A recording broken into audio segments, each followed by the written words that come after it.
So here I am out behind the house.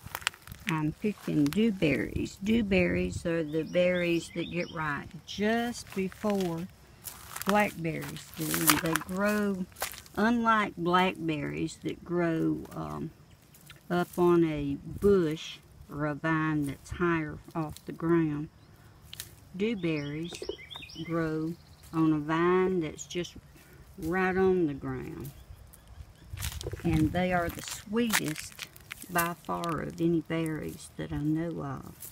So to make the absolute best jelly, you need to try picking some dewberries. You want to wait until they get nice and big and black. Now it's alright if you're making jelly to pick a few that maybe are not good and ripe, but a little bit burgundy, like part of this one. But they'll be very good to make jelly with because they'll add a little more tartness to the jelly. Here's another one that's not really ready to pick if you're going to eat them, but it'll be fine for making jelly. Well, got 1.5 gallons of these beautiful berries today. Right now I'm just washing them and getting ready to cook them down to make jelly.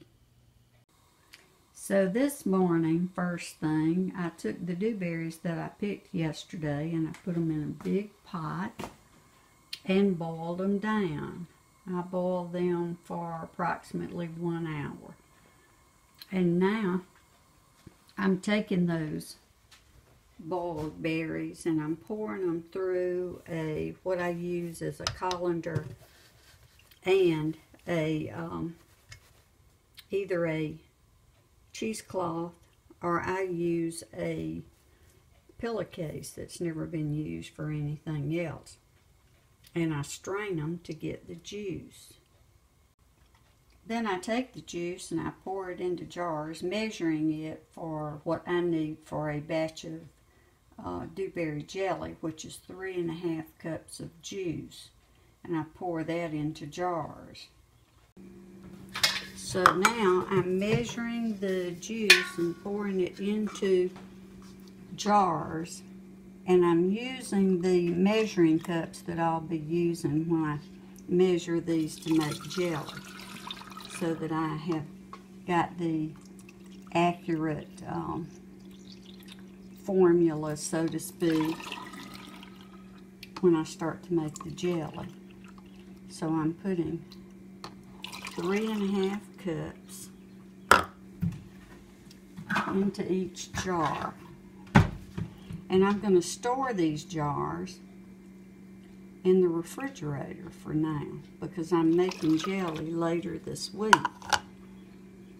If I were not ready to make my jelly, then what I would do is I would use the safe canning practices.